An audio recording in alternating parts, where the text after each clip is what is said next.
The book I chose is called Accidentally Wes Anderson by Wally Covell. Covell is a curator of a collection of images donated by individuals who share in the love of Wes Anderson-esque style and presumably travel and hopefully a little photography too. Accidentally Wes Anderson started in June of 2017 as an Instagram page filled with what was basically a bucket list of places for Covell and his wife, and grew into a community of 1.4 million followers as of today. Now he gets hundreds of daily submissions from fans from all over the world wanting their images to be seen by the world.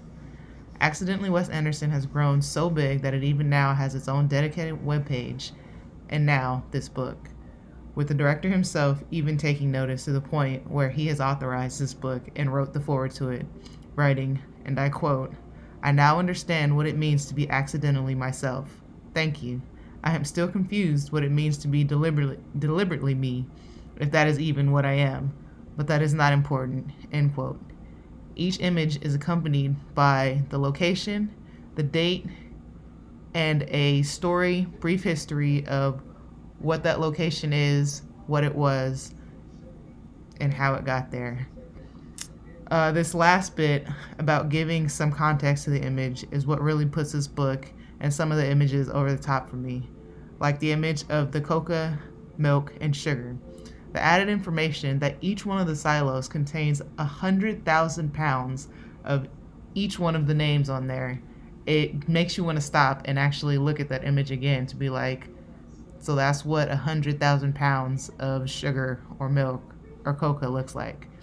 Just little things like that kind of get you intrigued and make you really stop and look at some of these images, which without that background, that little added context, you would kind of just look at it, glance at it, and keep going. But that little bit of added context, that little bit of added history makes it look brand new to you.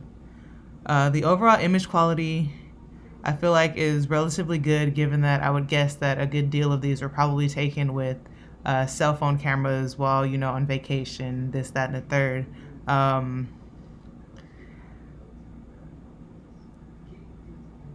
And mobile devices, which usually don't have great image quality. The book itself feels kind of used and textured. Each page, it's not smooth. It's not made with that glossy, smooth finish. It's actually a very rough finished page.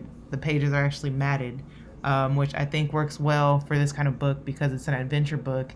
So you don't want it to be rough. You don't want it to be smooth and polished. You want it to be a little bit rough in your hands. Make it feel like it's actually been traveled through the world, like you're traveling through the world when you see these pictures. That was the main thing that jumped out with this book with me, was because I like to travel. So hopefully you guys enjoy it. Enjoy looking through the rest of the images. Who knows, maybe you'll find your next vacation spot. After all, this is an adventure.